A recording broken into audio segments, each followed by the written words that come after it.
할렐루야. 앞뒤로 옆으로 인사하십니다.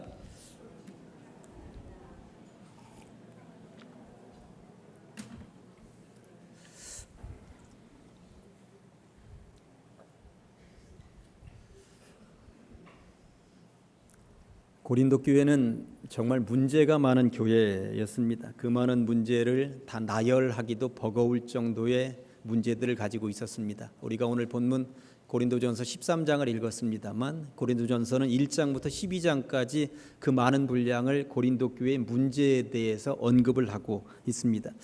고린도 교회의 첫 번째 문제는 분열이었습니다. 분열의 내용을 고린도전서 1장 12절은 이렇게 기록하고 있습니다. 내가 이것을 말하거니와 너희가 각각 이르되 나는 바울에게, 나는 아볼로에게, 나는 게바, 그러니까 베드로에게, 나는 그리스도에게 속한 자라 한다는 것이니. 나는 바울에게 세례받았는데 세례받은 이후에 바울이 그렇게도 좋았다. 바울 설교가 나에게는 딱이다. 바울이 떠나간 이후에 아볼로라고 하는 목회자가 고린도 교회에 왔는데 아볼로 설교 들어보니까 바울은 별것도 아니더라. 아볼로가 최고다. 부흥 강사로 베드로가 한번 왔다가 설교하고 갔는데 베드로가 최고더라. 고린도 교회에 이런 일들이 지금 발생했다고 하는 것입니다. 그러다 보니 뭐였다 하면 자기가 들은 설교에 대해서 자기가 세례받은 자기에게 세례를 준 사람에 대해서 그 사람이 으뜸이라고 바울파, 아볼로파, 베드로파 이렇게 갈라져서 티격태격 말다툼을 했다고 하는 것입니다. 말다툼 정도에서 끝나면 그냥 애교로 봐줄 수도 있을 것입니다. 그런데 이게 파벌 싸움이 되어서 분쟁을 일으켰다고 하는 것이 문제였습니다. 그러니 교회에만 가면 파벌을 형성하여서 서로 티격태격 싸우는 거예요. 세상 사람들이 볼 때 뭐라 하겠습니까? 교회 다니는 놈들이 모이기만 하면 저렇게 싸운다 소리 나오지 않겠습니까? 어디 창피해서 교회 다니겠습니까? 일부의 사람들은 교회를 떠나고 싶어 했을 것입니다. 고린도 교회는 심각한 음란 문제도 가지고 있었습니다. 고린도 지역은 당시에 굉장히 큰 상업도시였어요. 그러다 보니까 음란 문화, 창기 문화도 너무나도 널리 보편적으로 퍼져 있었던 도시였습니다. 그러다 보니까 많은 남자들이 그쪽에 휩쓸려서 살고 있었는데 그렇게 살던 사람들 가운데 교회가 세워지니까 교회로 들어와서 예수를 믿겠다 하는 사람들도 있었습니다만 곧바로 사람들이 개과천선하지 않는 경우들이 있었습니다. 교회에 출석을 하면서도 그쪽에다가 짚고 있었던 한 다리를 거두어 들이지 못하는 사람들이 있었다고 하는 것이죠. 이런 와중에 더 심각한 문제가 발생을 했습니다. 고린도전서 5장 1절 말씀은 그때의 상황을 이렇게 증언하고 있습니다. 너희 중에 음행이 있다 함을 들으니 그런 음행은 이방인 중에서도 없는 것이라. 누가 그 아버지의 아내를 취하였다 하는도다. 참 부끄러운 이야기 아닙니까? 누가 그 아버지의 아내를 취하였다는 것입니다. 아버지의 아내면 어머니입니다. 바울이 곧바로 어머니라고 하지 않고 아버지의 아내라고 하는 것으로 보아서 새엄마임을 알 수 있습니다. 그러나 친엄마든 새엄마든 법적으로는 어머니입니다. 어쨌든 교회에 다니는 성도들 중에 한 명이 이렇게 몹쓸 짓을 했다고 하는 것이죠. 세상에 소문이 쫙 퍼졌을 것입니다. 교회 다니는 놈들도 다 똑같다며 손가락질했을 것이고 온갖 욕을 패대기로 먹었을 것입니다.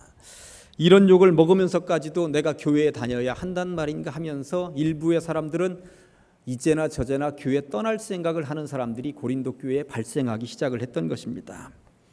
교회에서 분쟁이 일어나고 생각지도 못했던 음란 문제가 일어나니까 교회 지도자들이 모여서 어떻게든 해결해 보려고 했습니다. 그런데 당사자들을 불러서 타일러도 보고 해결책도 모색해 보지만 일부의 사람들이 교회 내적인 문제를 가지고 세상의 법정에 끌고 가는 일이 발생을 했습니다. 고린도전서 6장 6절 말씀이 이렇습니다. 형제가 형제와 더불어 고발할 뿐더러 믿지 아니하는 자들 앞에서 하느냐. 바울은 얼마나 기가 막혔을까요? 성도가 성도를 세상 법정에 고발했다는 소식을 들었을 때 바울은 모르긴 몰라도 뒷목 잡고 쓰러져 있을지도 모르겠다는 생각을 해보았습니다. 어떻게 세운 교회입니까? 그런데 교회 성도들끼리 세상 법정에 고발하는 일이 발생을 했다고 하는 것입니다. 어떻게든 교회 안에서 해결을 해야지. 지도자의 이야기를 들어야지. 그리고 나에게 편지를 보냈으면 내가 해결책을 제시할 때까지 기다려야지. 그 문제를 가지고 어떻게 세상 법정에다가 내놓고 교회 문제를 해결해 달라고 말을 할 수가 있단 말인가? 오늘날도 그렇습니다. 교회 내에서 일어난 분쟁에 대해서 세상 법정으로 끌고 가는 경우들이 너무나도 많이 일어나고 있어요. 세상 법정에는 종교 문제, 특별히 교회 분쟁 문제만 전문으로 다루는 부서도 생겨났다는 소식을 제가 들었습니다. 이보다 더 부끄러운 일이 어디 있겠는가 하는 생각이 드는 것입니다.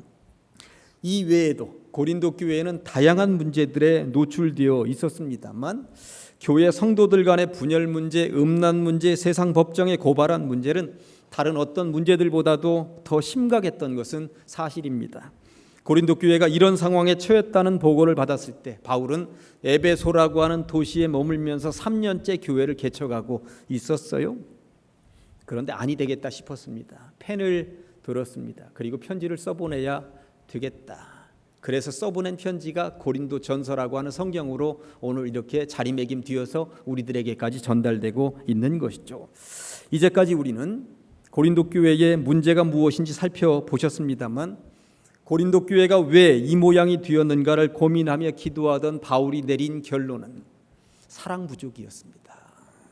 고린도 교회 성도들 간의 사랑이 떨어지다 보니, 사랑이 부족하다 보니, 사랑이 사라지다 보니 교회가 이 모양 이 꼴이 되었구나. 사랑이면 된다고, 사랑을 회복하면 된다고, 사랑만 회복하면 나머지는 다 풀리는 것이라고 바울은 오늘 힘을 주어서 강조하고 있는 내용을 우리가 오늘 본문으로 읽은 것이죠. 오늘 고린도전서 13장의 말씀 중에서 4절에서 7절까지만 읽었습니다만 이 부분은 사랑장의 핵심이라고 할 수 있습니다. 이제 화면에 표를 하나 보여드릴 텐데요. 이 표를 보시면 오늘 본문 4절부터 7절까지를 크게 둘로 나눠 놓은 거예요. 표에서 보시는 것처럼 사랑은 오래 참고로부터 시작을 해서 사랑에 대한 정의 7가지가 왼쪽에 되어 있습니다. 사랑은 오래 참고 온유하며 진리와 함께 기뻐하며 참으며 믿으며 바라며 견디느니라. 그리고 오른쪽에는 이런 것은 사랑 아니다, 이런 것은 사랑 아니다 라고 하면서 사랑은 시기하지 않으며 자랑하지도 않고 교만하지도 않고 무례히 행하지도 않고 자기의 유익을 구하지도 않고 성내지도 않고 악한 것을 생각지도 않고 불의를 기뻐하지 않는다는 것입니다.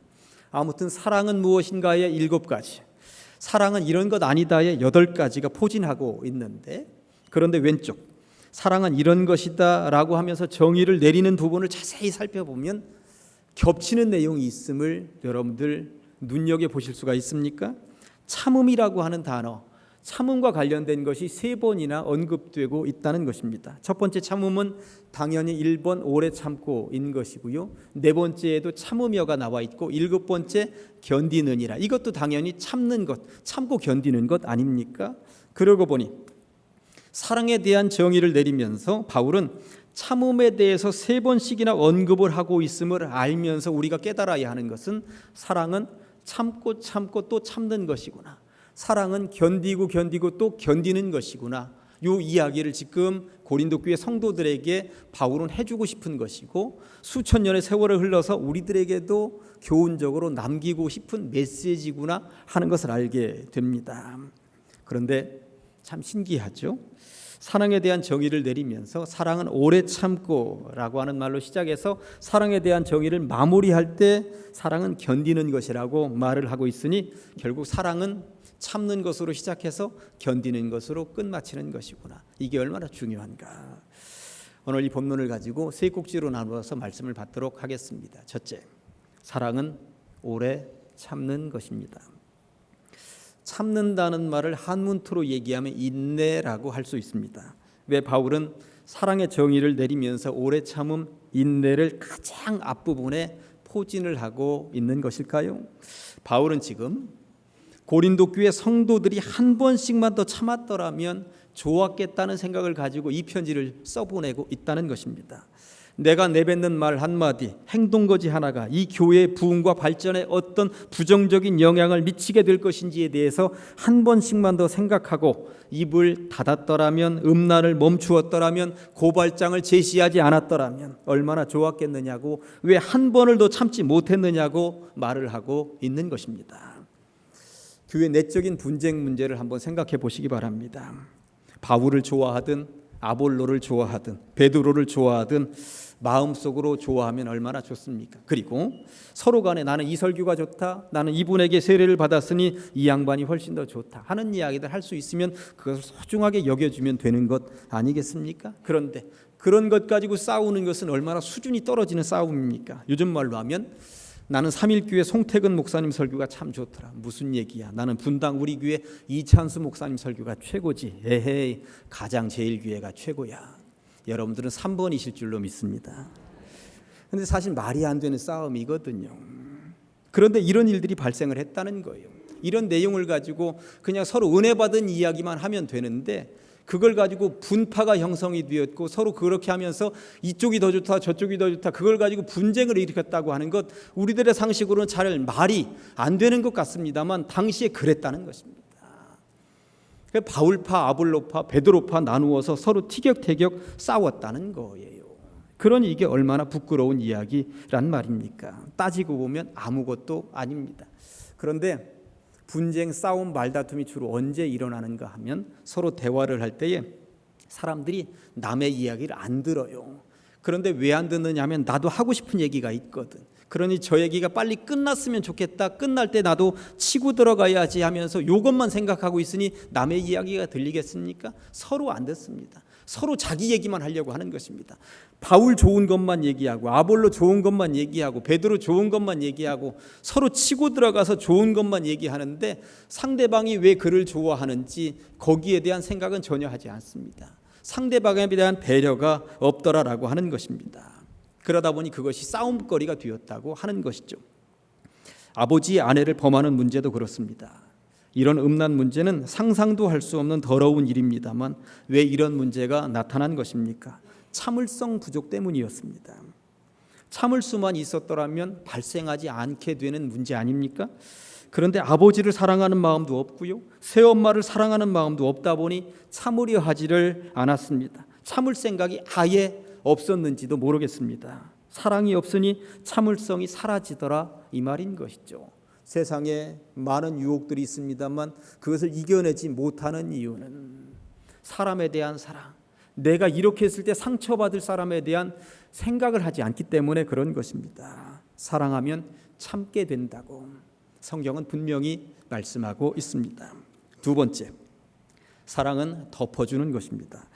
7절 앞부분을 보면 사랑은 모든 것을 참으며 라고 되어 있습니다. 그런데 이 본문은 사실 번역이 약간 잘못되었습니다. 여기서 참는다는 표현은 적절하지 않고요, 원어적으로 따져 들어가면 이 본문은 이 단어는 덮어준다, 조용히 넘어가다라고 해석을 했어야 훨씬 더 적절한 말입니다. 그러므로 사랑은 모든 것을 참으며가 아니라 사랑은 모든 것을 덮어주며라고 하는 말이 더 적절한 표현이라고 할 수 있습니다.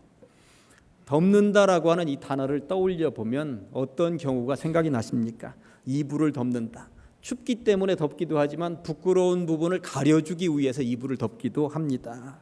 새하얀 눈이 세상을 덮는다. 친구의 잘못을 덮어준다. 컴퓨터에서 새로 글을 쓰면 덮어쓰기를 하기도 합니다. 덮는다 했을 때 나타나는 공통점은 무엇인가 가려준다, 더러운 것을 보이지 않게 한다, 잘못된 것을 수정한다 등의 의미가 담겨 있습니다. 그렇다면 사도 바울은 사랑을 말하면서 왜 덮는다는 표현을 지금 사용하고 있는 것일까요? 현재 고린도 교회의 문제를 보면서 이런 생각이 들었던 것입니다. 그들은 지금 어떻게 하고 있는 거예요? 형제가 형제를 세상 법정에 고발을 해놓은 상태였습니다. 덮어주고 감싸주는 것이 아니라 만천하에 지금 다 드러내 놓겠다는 의도를 가지고 있었던 것입니다. 그렇게 다 드러내놓고는 어떻게든 내가 이겨야 되겠다 이런 생각이 있으니 내가 내뱉는 의견, 이것이 옳다는 주장, 이것을 반드시 세상 법정을 통해서 증명해내야 되겠다, 반드시 이겨야 되겠다, 반드시 이겨야 되겠다. 그런데 한번 생각을 해보시겠습니다. 교회 성도들끼리 서로 고발해서 법정에다가 내세웠는데 만천하에 다 드러나게 되었는데 그 법정 싸움에서 내가 이겼다고 하면 주님이 기뻐하실까요? 내가 저 사람의 문제를 만천하에 다 드러내놓고 세상 법정에서 이기면 주님으로부터 잘하였도다, 착하고 충성된 종아 이렇게 인정받을 수 있겠느냐 이 말입니다. 이쪽도 저쪽도 한 교회 성도이고요, 주님 안에 한 형제입니다. 그러니 법정 싸움을 벌이고 이긴다 해도 결국은 이긴 것이 아니라고 하는 것, 바울은 알고 있었고 성경책에서 그 이야기를 하고 있는 것입니다. 법정 싸움에서 패한 상대방이 내가 잘못했습니다, 다시 교회로 돌아가 충성봉사하겠습니다, 더 열심히 하겠습니다, 이렇게 할 리는 만무한 것입니다. 패배한 사람은 교회로 돌아오지 않을 것입니다. 베드로전서 4장 8절 말씀은 이렇습니다. 무엇보다도 뜨겁게 서로 사랑할지니 사랑은 허다한 죄를 어떻게 덮느니라. 진짜 사랑은 덮어주는 거라는 거예요. 한 교회 성도들끼리 어떻게든 까발려서 드러내고 부끄럽게 만드는 것이 아니라 덮어주는 것. 이게 진짜 사랑이라고 하는 것입니다. 부부지간에 티격태격할 때에 어떻게든 까발려서 내가 한 방 먹이면 이긴다 하면은 그거 까발리면 안 되는 거거든요. 하고 싶은 얘기가 있을 때 내가 이거 한 방 먹이면 이긴다 할 때 그거 한 방 먹이면 안 되는 거거든요. 덮어주면 나중에 이깁니다. 그러나 한 방 먹이면 그 싸움은 내가 지는 것이죠. 사랑은 허다한 죄를 덮는다고 쓰여 있습니다. 베드로가 한 말입니다. 그러니까 바울도 사랑은 덮는다고 얘기했고 베드로도 지금 사랑은 덮는다고 얘기했을 때 진짜 사랑은 덮는 것이라고 하는 것, 이것을 어디서 배웠을까요? 예수님으로부터 배운 것입니다. 예수님께서는 십자가를 짊어지실 때 뭐라고 말씀하셨는고 하니 아버지 저들을 사하여 주옵소서 자기들이 하는 것을 알지 못함이니이다. 당신을 십자가에 못 박는 사람들의 허물을 지금 덮어주고 계시다라고 하는 것입니다. 피를 철철 흘려가면서 그 십자가에 매달려 고통을 겪으시면서 그들의 허물을 지금 덮어주고 계셨다. 그러니 예수님도 바울도 베드로도 사랑은 덮는 것이라고 얘기를 하고 있다는 것입니다. 아무튼 바울은 고린도 교회의 문제를 지금 제대로 진단하고 있습니다. 서로 물고 먹으며 고발한다고 해서 되는 일이 아니라고, 세상 법정에서 이긴다 해서 되는 일도 아니라고 말입니다. 그러니 제발 덮어주자고, 덮어주는 것이 사랑일 때가 분명히 있다고 강조하고 있는 것이죠. 세 번째, 사랑은 견디는 것입니다. 바울은 견디라고 권면을 합니다. 여기서 견딘다라고 하는 말, 견디라고 하는 말, 이 말을 다른 말로 풀어보면 포기하지 말라는 말입니다. 그래서 바울은 지금 왜 고린도 교회 성도들에게 사랑에 대한 정의를 내리면서 마지막에 견디라 포기하지 말라는 말을 하고 있는 것일까요? 교회를 포기하지 말라는 이야기입니다.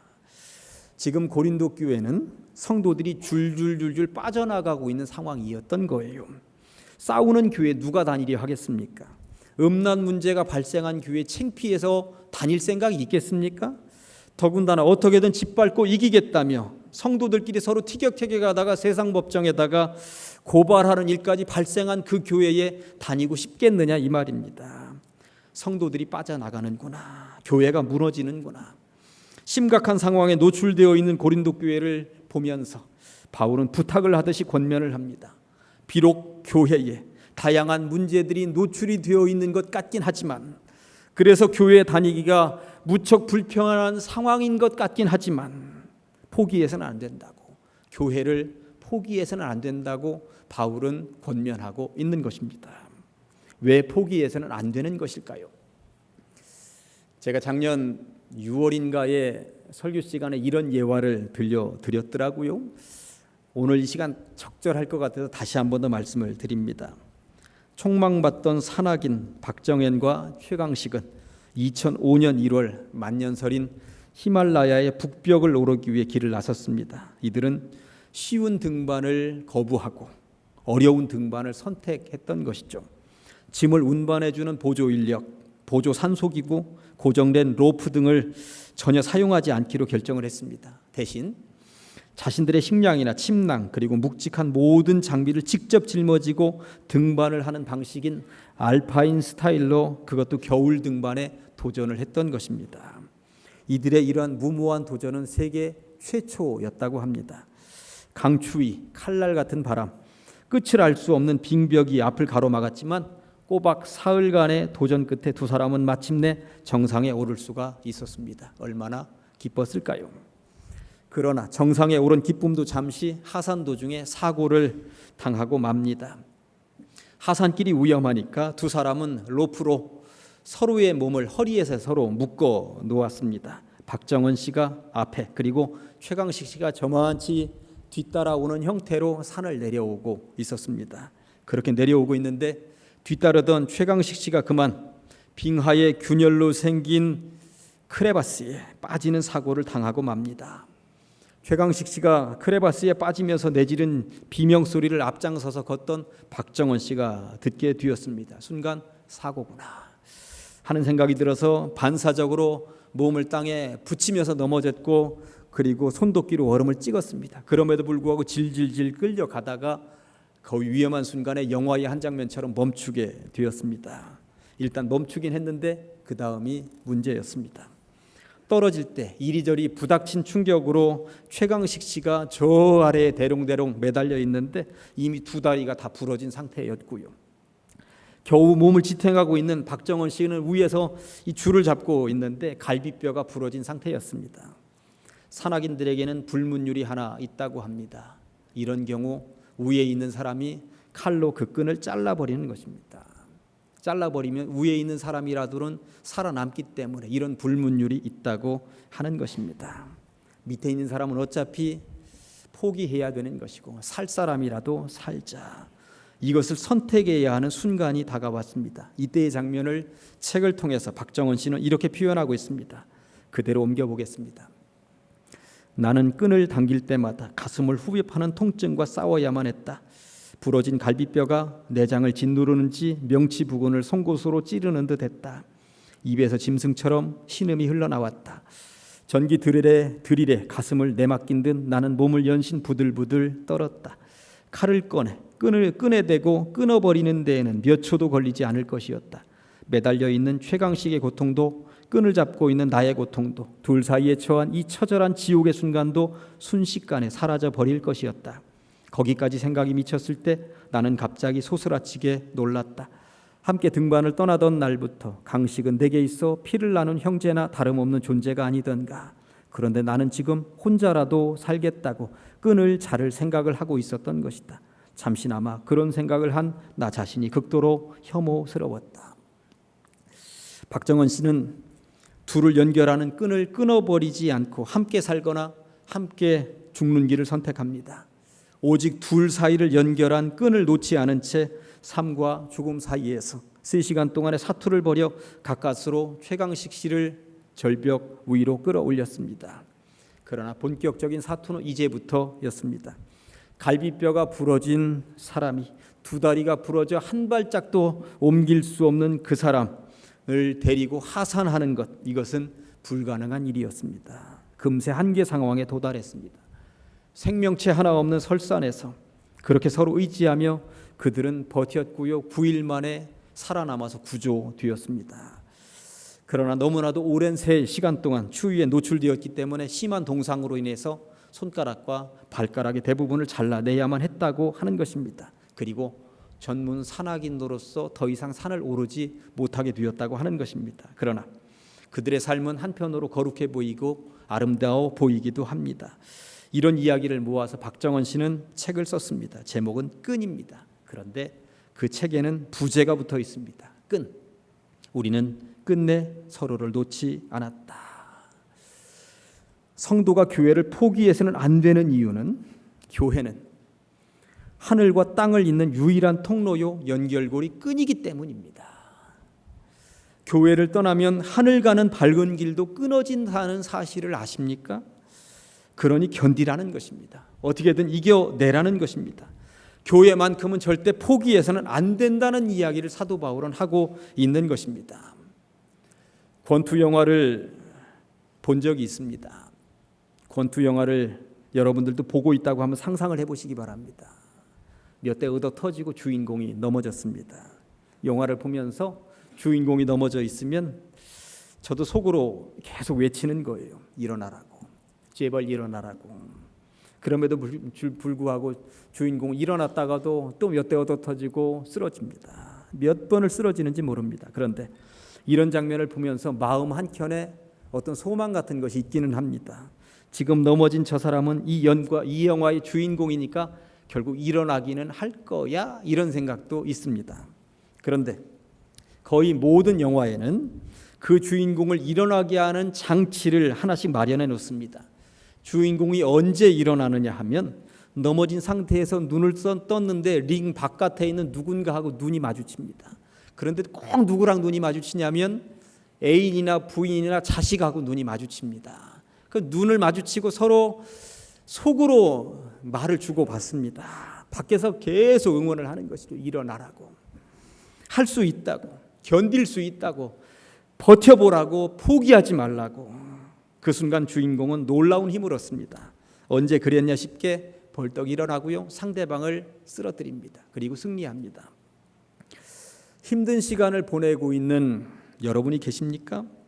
교회를 다녀도 별 수 없구나 싶은 생각을 가진 분들이 계십니까? 때문에 교회를 포기하고 싶은 생각이 드는 사람들이 있으십니까? 혹여 오늘 교회 나가면 마지막이다 하는 생각을 가지고 이 자리에 나오신 분이 혹시라도 계십니까? 여러분이 주인공이라고 생각을 해보시기 바랍니다. 그러면 넘어진 여러분이 일어나기를 바라며 응원하는 사람들이 주변에 있다는 사실을 믿어보시기 바랍니다. 그들이 여러분들에게 계속 메시지를 보내고 있습니다. 일어나라고, 힘을 내라고, 견뎌보라고, 포기하지 말라고 소리를 지르고 있습니다. 그리고 주먹을 불끈 쥐면서 응원하고 있는 것이죠. 누군가는 두 손을 부여잡고 제발, 제발 이렇게 중보하며 기도하고 있다는 사실입니다. 포기하고 싶을 때 눈을 떠서 응원하는 그들의 눈과 마주쳐 보시기 바랍니다. 그리고 링 밖에서 주인공인 여러분만 바라보고 계시는 주님의 눈길을 한번 보시기 바랍니다. 아무리 힘이 들고 어려워도 하늘 가는 밝은 길인 이 교회를 포기하지 말아야 할 분명한 이유인 것입니다. 그리고 우리는 주님의 때를 기다려야 하는 사람들인 것이죠.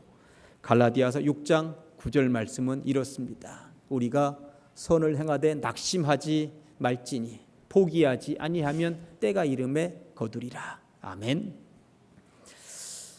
이제 말씀을 정리합니다. 사랑의 시각으로 보면 오래, 어떤 경우에도 참을 수 있습니다. 사랑의 시각으로 보면 어떤 허물도 덮어줄 수 있습니다. 그리고 사랑의 시각으로 보면 견딜 수 있습니다. 포기하지 않을 수 있다는 사실입니다. 중보하며 기도하는 성도들이 이렇게 많이 있고요, 포기하지 말라고 눈길을 주고 계시는 주님이 계시기 때문입니다. 그리고 여러분은 때가 되면, 주님의 때가 되면 이 교회를 통하여 여러분들은 분명히 열매를 거두시게 될 줄로 믿습니다. 기도하십니다. 주님의 은혜를 감사합니다. 하나님께서 이 시간 우리를 불러주시어서 교회가 무너지기 직전까지 가 있는 고린도 교회 그런 상황 가운데 사랑이 필요함을 배우게 하시니 감사합니다. 사랑의 시각으로 보면 오래 참을 수 있고, 사랑의 시각으로 보면 덮어줄 수 있으며, 사랑의 시각으로 보면 견디고 포기하지 않을 수 있음을 우리가 배웠습니다. 주님의 눈길과 마주하게 하시고 때가 되면 거둘 수 있다는 소망을 가지고 포기하지 않고 걸어갈 수 있는 주의 백성들 다 되게 하여 주시옵소서. 예수님의 이름으로 기도합니다. 아멘.